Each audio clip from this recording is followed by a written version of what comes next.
रामायण के सुंदरकांड में हनुमान जी के साहस और देवाधीन कर्म का वर्णन किया गया है।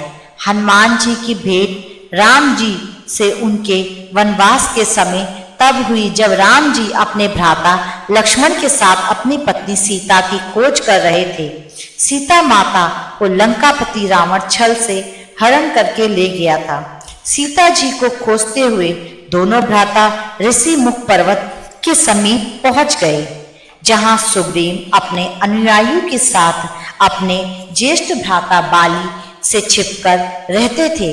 वानर राज बाली ने अपने छोटे भ्राता सुग्रीव को एक गंभीर मिथ्या बोध के चलते अपने साम्राज्य से बाहर निकाल दिया था और वह किसी भी प्रकार से सुग्रीव के तर्क को सुनने के लिए तैयार नहीं था। साथ ही बाली ने सुग्रीव की पत्नी को भी अपने पास बलपूर्वक रखा हुआ था। राम और लक्ष्मण को आता देख सुग्रीव ने हनुमान को उनका परिचय जानने के लिए भेजा। हनुमान एक ब्राह्मण के वेश में उनके समीप गए। हनुमान के मुख से प्रथम शब्द सुनते ही श्री राम ने लक्ष्मण से कहा, कोई भी बिना वेद पुराण को जाने ऐसा नहीं बोल सकता जैसा इस ब्राह्मण ने बोला। राम जी को उस ब्राह्मण के मुख, नेत्र, माथा, भौं और अन्य किसी भी शारीरिक संरचना से कुछ भी मिथ्यता प्रतीत नहीं हुआ। राम जी ने लक्ष्मण जी से कहा कि इस ब्राह्मण के मंत्र मुग्ध उच्चारण को सुन के तो शत्रु भी अस्त्र त्याग देगा। उन्होंने ब्राह्मण की और प्रशंसा करते हुए कहा कि वो नरेश निसंकोच ही सफल होगा जिसके पास ऐसा गुप्तचर होगा। श्री राम के मुख से इन सब बातों को सुनकर हनुमान जी ने अपना वास्तविक रूप धारण किया और श्री राम के चरणों में नतमस्तक हो गए। श्री राम ने उन्हें उठाकर अपने हृदय से लगा लिया। उसी दिन एक भक्त और भगवान का हनुमान और प्रभु श्री राम में अटूट और अनाश्वर मिलन हुआ। तत्पश्चात हनुमान ने श्री राम और सुग्रीव की मित्रता कराई। इसके पश्चात ही श्री राम ने बाली को मारकर सुग्रीव को उनका सम्मान और गौरव वापस दिलाया और लंका युद्ध में सुग्रीव ने अपनी वानर सेना के साथ श्री राम को सहयोग दिया। सीता माता की खोज में वानरों का एक दल दक्षिण तट पर पहुंच गया, मगर इतने विशाल सागर को लांघने का साहस किसी में नहीं था। स्वयं हनुमान भी बहुत चिंतित थे कि कैसे इस समस्या का समाधान निकाला जाए। उसी समय जामवंत अपने वानरों ने हनुमान को उनकी अद्भुत शक्तियों का स्मरण कराया। उनकी शक्तियों का स्मरण होते ही हनुमान ने अपना रूप विस्तार किया और पवन वेग से सागर को उड़ते पार करने लगे। रास्ते में उन्हें एक पर्वत मिला। उसने हनुमान से कहा कि उनके पिता का उनके ऊपर ऋण है। साथ ही उस पर्वत ने हनुमान से थोड़ा विश्राम करने के लिए आग्रह किया, मगर हनुमान ने कचित मात्रा में समय व्यर्थ न करते हुए पर्वत को धन्यवाद किया और आगे बढ़ गए। आगे चलकर उन्हें एक राक्षसी मिली जिसने कि उन्हें अपने मुख में घुसने की चुनौती दी। परिणाम स्वरूप हनुमान ने उस राक्षसी की चुनौती को स्वीकार किया और बड़ी ही चतुराई से अति लघु रूप धारण करके राक्षसी के मुंह में प्रवेश कर बाहर आ गई। अंत में राक्षसी ने संकोच पूर्वक यह स्वीकार किया कि वो उनकी बुद्धिमत्ता की परीक्षा ले रही थी। आखिरकार हनुमान सागर पार कर लंका पहुंचे और लंका की शोभा और सुंदरता को देखकर आश्चर्यचकित रह गए और उनके मन में इस बात का दुख भी हुआ कि यही रावण नहीं माना तो इतनी सुंदर लंका का सर्वनाश हो जाएगा। तत्पश्चात हनुमान ने अशोक वाटिका में सीता जी को देखा और उनको अपना परिचय बताया। साथ ही उन्होंने माता सीता को सांत्वना दी और साथ ही वापस प्रभु श्री राम के पास साथ चलने का आग्रह भी किया, मगर माता सीता ने यह अस्वीकार कर दिया कि ऐसा होने पर श्री राम के पुरुषार्थ को ठेस पहुंचेगी। हनुमान ने माता सीता को प्रभु श्री राम के संदेश का ऐसा वर्णन किया जैसे कोई महान ज्ञानी लोगों को ईश्वर की महानता के बारे में बताता है। माता सीता से मिलने के पश्चात हनुमान प्रतिशोध लेने के लिए लंका को तहस नहस करने लगे। उनको बंदी बनाने के लिए रावण पुत्र मेघनाद ने ब्रह्मास्त्र का प्रयोग किया।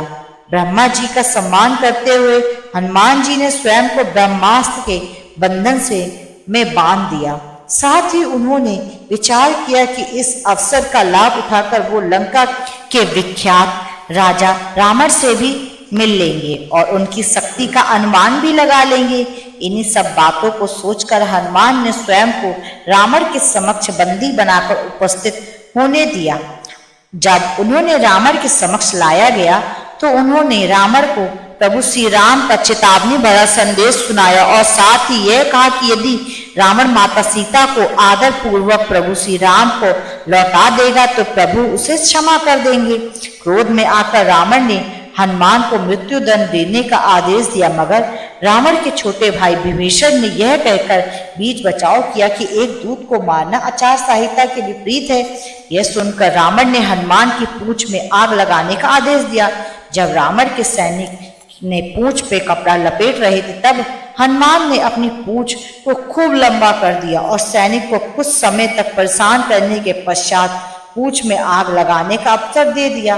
पूंछ में आग लगते ही हनुमान ने बंधन मुक्त होके लंका को जलाना शुरू कर दिया और अंत में पूंछ में लगी आग को समुद्र में बुझाकर वापस प्रभु श्री राम के पास आ गए। लंका युद्ध में जब लक्ष्मण मूर्छित हो गए थे तब हनुमान जी ही द्रोणागिरी पर्वत से संजीवनी बूटी लाए थे, मगर वो बूटी को भली भांति पहचान नहीं पाए और पुनः अपने पराक्रम का परिचय देते हुए वो पूरा द्रोणागिरी पर्वत ही रणभूमि में उठा लाए।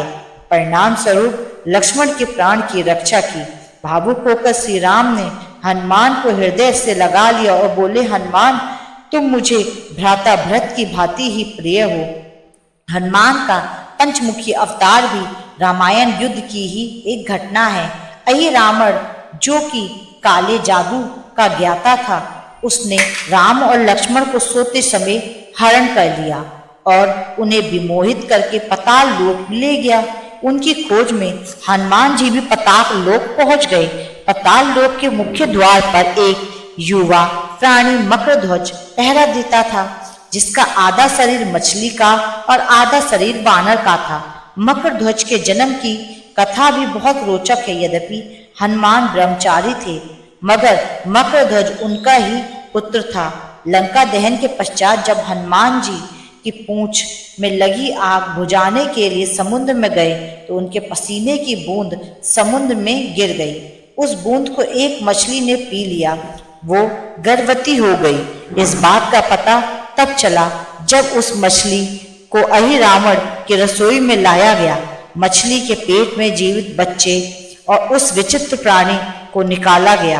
अहि रावण ने उसे पालकर बड़ा किया और उसे पातालपुरी के द्वार का रक्षक बना दिया। हनुमान इन सब बातों से अनभिज्ञ थे। यद्यपि मकरध्वज को पता था कि हनुमान जी उनके पिता हैं, मगर वह उन्हें पहचान नहीं पाया क्योंकि उसने पहले कभी नहीं देखा था।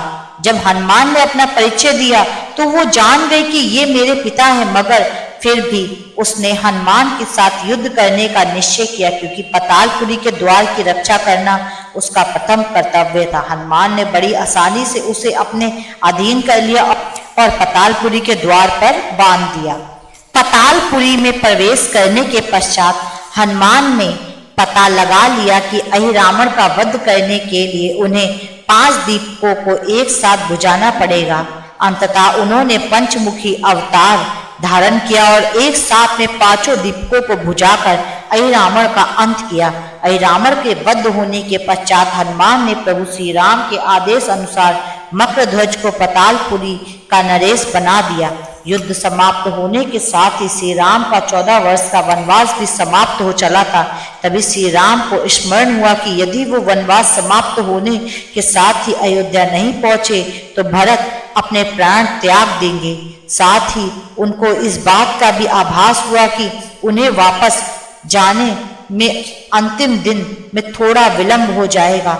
इस बात को सोचकर श्री राम चिंतित थे, मगर हनुमान ने अयोध्या जाकर श्री राम के आने की जानकारी दी और भरत के प्राण बचाकर श्री राम को चिंता मुक्त किया। अयोध्या में राज्याभिषेक होने के बाद प्रभु श्री राम ने उन सभी को सम्मानित करने का निर्णय लिया जिन्होंने लंका युद्ध में रावण को पराजित करने में उनकी सहायता की थी। उनकी सभा में एक भव्य समारोह का आयोजन किया जिसमें पूरी वानर सेना को उपहार देकर सम्मानित किया गया। हनुमान को भी उपहार लेने के लिए बुलाया गया। हनुमान मंच पर गए मगर उन्हें उपहार में कोई जिज्ञासा नहीं थी। हनुमान को ऊपर आता देखकर भावना से अभिलुप्त श्री राम ने उन्हें गला लगा लिया और कहा, हनुमान ने अपनी निश्चल सेवा और पराक्रम से जो योगदान दिया उसके बदले में ऐसा कोई उपहार नहीं जो उनको दिया जा सके, मगर अनुराग स्वरूप माता सीता ने अपना एक मोतियों का हार उन्हें भेंट किया। उपहार लेने के उपरांत हनुमान माला के एक एक मोती को तोड़ तोड़ कर देखने लगे। यह देखकर सभा में उपस्थित सदस्यों ने उनसे इसका कारण पूछा तो हनुमान ने कहा, वो ये देख रहे थे कि मोती के अंदर प्रभु श्री राम और माता सीता हैं कि नहीं, क्योंकि यदि वो इसमें नहीं तो इस हार का उनके लिए कोई मूल्य नहीं। यह सुनकर कुछ लोगों ने कहा कि हनुमान के मन में प्रभु श्री राम और माता सीता के लिए इतना प्रेम नहीं है जितना कि उन्हें लगता है। इतना सुनते ही हनुमान ने अपनी छाती चीर के लोगों को दिखाई और यह देखकर स्तब्ध रह गए कि वास्तव में उनके हृदय में प्रभु श्री राम और माता सीता की छवि विद्यमान थी।